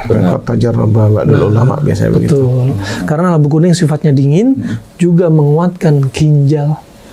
Labu kuning harus dia pumpkin. Labu kuning ini manfaatnya ajib loh banyak. Sampai orang epilepsi obatnya labu kuning. Anak autis hiperaktif pakai labu kuning. Oh gitu ya. Iya. Ada juga kalau telinga kita sakit, labu kuning diperas, dicampur air rendaman mawar, tetesin. Itu ajib. Ya. Labu kuning untuk pusing yang sifatnya panas, ya banyak uap, kompres labu kuning. Ajib. Labu kuning juga ngurangi nyeri, juga mendinginkan lambung, itu bagus. Kalau kita kupas, wallah banyak ya Allah. Sebenarnya banyak hal yang ingin kami tanyakan, cuman kayaknya waktu. Mungkin Ustaz Oji ada kesimpulan dari apa yang sudah kita obrolin ini. Nanti mungkin terakhir beliau penutupan itu. Kesehatan itu perlu memang. Betul. Makanya kenapa Rasulullah kita diajarkan untuk berdoa. Allahumma afini fi badani, Allahumma afini fi sami, Allahumma afini fi basari. Ya Allah, ya Tuhan kami, sehatkan badanku, sehatkan pendengaranku, ya penglihatanku. Ini kan sehat ini bukan hanya doa juga, tapi juga harus dipraktekkannya. Betul. Dipraktekkan itu yang ya. Betul. Jadi bukan hanya berdoa kemudian nggak melakukan apa-apa ya artinya. Dan benar kita tadi jaga kesehatan agar kita banyak amal, banyak berbuat. Ya. Insya Allah seperti itu. Ustaz Abdul Rahman, kesimpulan dari semua ini, artinya apa yang bisa kita petik nih dari apa yang sudah antum sampaikan, terutama dalam buku ini nih, teman-teman. Penasaran kan? Ini bukunya beliau nih. Benar nggak? Ini. Latai as Syifa Uka Qarib. Bukunya silakan atau pesan online juga ada. Tapi Ustaz, mungkin kita penutupan, Ustaz. Fadal. Barakallahu fikum. Disebutkan oleh Al-Ba'li ya dalam kitab beliau ketika menyebutkan hadis ma anzalallahu da'an illa anzalalahu syifaan. Allah nggak akan turunkan penyakit kecuali Allah turunkan obatnya. Di sini ada isyarat bahwasanya ada ada anjuran dari Nabi untuk kita belajar ilmu pengobatan. Kata beliau, ya. Apalagi riwayat yang lainnya, idza wafaqa dawa'ud da' bari'a bi idznillah. Kalau obat itu cocok dengan penyakitnya, maka dengan izin Allah akan sembuh. Ini jelas banget. Kalau obat itu cocok, untuk menentukan obat apa cocok butuh ilmu nggak? Betul. Butuh ilmu, butuh belajar berarti. Misalkan cocok dari siapa? Kalau ada penyakit panas, kasih makan minuman sifatnya dingin. Itu maksudnya cocok. Cocok jenis obatnya, cocok diagnosanya, cocok dosisnya, itu penting. Bari'a biidznillah, akan sembuh dengan izin Allah. Menunjukkan apa? Kesembuhan mutlak milik Allah. Wa idza maridtu fahuwa yashfin. Sebagaimana Nabi Ibrahim ya disampaikan Allah Subhanahu wa taala. Nah, ini kesembuhan milik Allah semata, tapi Allah jadikan apa? Sebab kalau obat cocok sama penyakit, sembuh dengan izin Allah. Berarti ada sebab di situ. Sebab berobat, obat yang cocok. Ya, dan inilah hikmah Allah. Allah jadikan segala sesuatu dengan sebab. Sehat tetap sehat, ada sebabnya. Sehat kemudian sakit, ada sebabnya. Sakit cepat sembuh, ada sebabnya. Sakit nggak sembuh-sembuh, ya ada sebabnya. Dan juga harus punya semangat untuk sembuh saat. Betul. Kalau terus itu dia akan mempengaruhi betul. Kamu sakit. Katakan orang stroke, Ya. nggak ada semangat. Udah. Sudah langsung Nggak ada gerakan. harus ada semangat sembuh. Bismillah. Iya. Jadi Ana mengalami saat kemarin tuh Ibu Ana persis tahun 2020 itu ya kena musibah kecetit Zat. Kecetit. Ya Allah, sudah lemah sekali. Sudah lemah Ibu ini ya. Jadi kita itu cuma motivasi aja sama ikhtiar juga berobat sana kemari. Alhamdulillah terus semangat. Saya bilang, Bu, ayo Bu, nih kita ya tetap semangat nih. Saya bilang, pokoknya Ibu harus sembuh nih. Sudah kita sebutkan senang-senangnya kan jalan-jalan Zat. Jalan ke rumah anak-anaknya, terus ke diajak umroh, itu paling senang kali dah. Saya bilang, ayo kita berangkat lagi. Jadi memang perlu juga bagi pendamping orang yang sakit ini yang ngasih support. Dan juga yang sakit, barangkali antum ada yang sakit di sini. Kita banyak yang nonton di saat barangkali. Yaitu yang penting adalah semangat dari diri sendiri untuk sembuh. Insya Allah sembuh insya Allah. Alhamdulillah. Tapi yang terakhir kali saja, orang pasti bertanya, bagaimana kita mengidentifikasi makanan itu sifatnya dingin dan makanan yang sifatnya panas? Kayaknya di buku kedua insya Allah. Buku kedua ya? Iya. Teman-teman tunggu ya. Udah buku pertama, tunggu buku kedua insya Allah. Paling enak bikin penasaran. Iya, itu dia. Semuanya itu penasaran tadi ya. Pertama, anak bersyukur. Ya. Ma la yashkurun nas la yashkurullah. Anak bersyukur pertama kepada tim Bali Mengaji, ya terkhusus Kang Badri sama Kang Fajar, dan spesial ketemu dengan guru anak yang 22 tahun sudah berpisah. Sampai kata para ulama, laula ziarah, seandainya bukan ziarah nggak dihidupkan, akan banyak pintu kebaikan yang tertutup. Alhamdulillah bisa ziarah, semoga Allah berikan rasa cintanya kepada kita orang yang saling berziarah, ya, duduk karena Allah dan seterusnya. Jazakallah khair Zat, ketemu senang banget nih, ajib ini. Nafallahu bikumul ummah ya. Amin jami', jazakallah khair Zat, jazakallah khair da'watukum. Amin. Tapi jamaah sekalian, alhamdulillah berakhir sudah bincang interaktif pada kali ini yang alhamdulillah kita dihadiri oleh penulis buku langsung Ustadz Abdurrahman Dhani dan juga ditemani oleh pembina kita Ustadz Fauzi Hamid Basulullah. Dan Ustadz jazakallahu khairan Ustadz Fauzi, Ustadz Abdurrahman Dhani juga sudah menyempatkan waktu buat hadir di studio Bali Mengaji untuk bahas sedikit permasalahan seputar kesehatan. Dan teman-teman sekalian, kita sudahi saja pertemuan kali ini. Mudah-mudahan Allah memberikan waktu di lain kesempatan buat kita berdiskusi lagi dengan Ustadz Abdurrahman Dhani, mudah-mudahan bismillah. Tapi kita sudahi saja dengan membaca doa kafaratul majlis. Subhanakallahumma wa bihamdika asyhadu an la ilaha illa anta astaghfiruka wa atubu ilaik. Assalamualaikum warahmatullahi wabarakatuh. Waalaikumsalam warahmatullahi wabarakatuh.